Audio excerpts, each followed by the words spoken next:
Hi guys, this is Ed Kuna TV. Ayan, so nandito kami ngayon sa Baguio. So meron kami ditong isang kinainan ng dinner na akala ko bahay lang. So hindi mo siya mapupuna guys na restaurant kasi paakyat. At saka from here, dito kami nanggaling actually. So kailangan mo kumuha ng buwelo para pumasok ka doon at umakyat. Ayan. So napakasarap ng pagkain dito guys. Grabe. Alright. Alam niyo po kung anong restaurant to guys? Kung pupunta kayo dito sa Baguio, itry nyo to.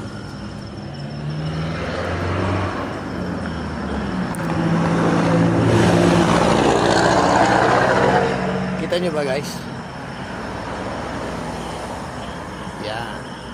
Craft 1945. Yan. So baka hindi ganong makita guys. So Craft 1945. So guys, aakitin natin yan.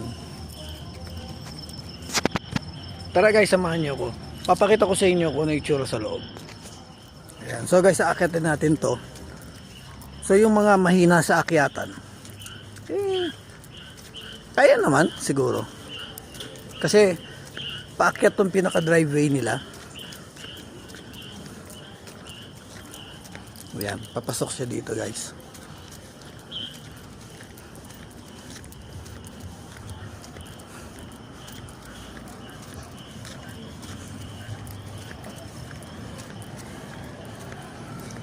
Ayan, diba? Aakalain mong bahay lang guys. At hindi lang yan guys. Malawak ang parking.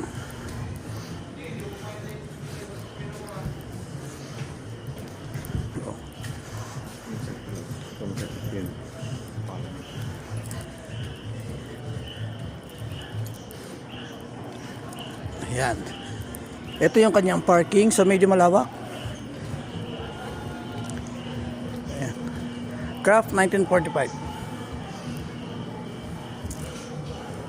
Yan ang aking sasakyan guys. Kung nakikita nyo.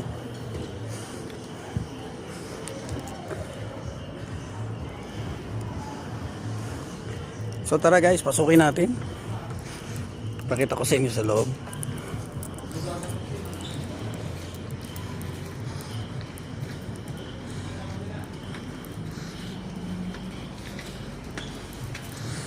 Oh, diba? Pagpasok pa lang. Yan.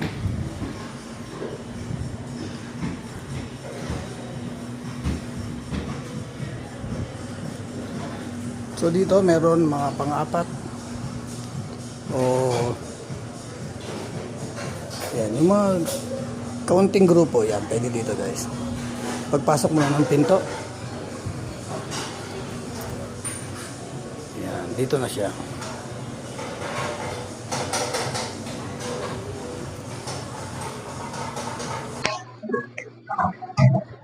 So hindi lang yan guys, meron pa siya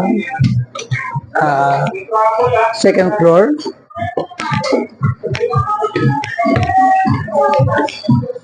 Yun. Guys, kaya naman ang ambience. Ay, may shortcut. Diba? Shortcut pala ito. Pakita ko sa inyo guys kung may itsura lang. Taas. Yun.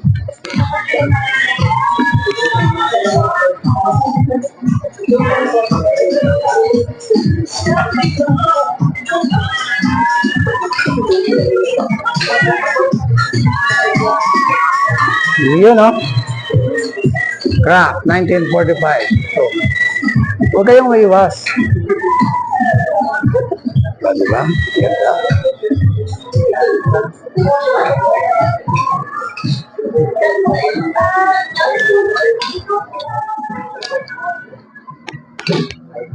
Ayan guys, kung hindi ko nyo pupunta dito sa Baguio, makakain ng masarap. Craft 1945. Alright.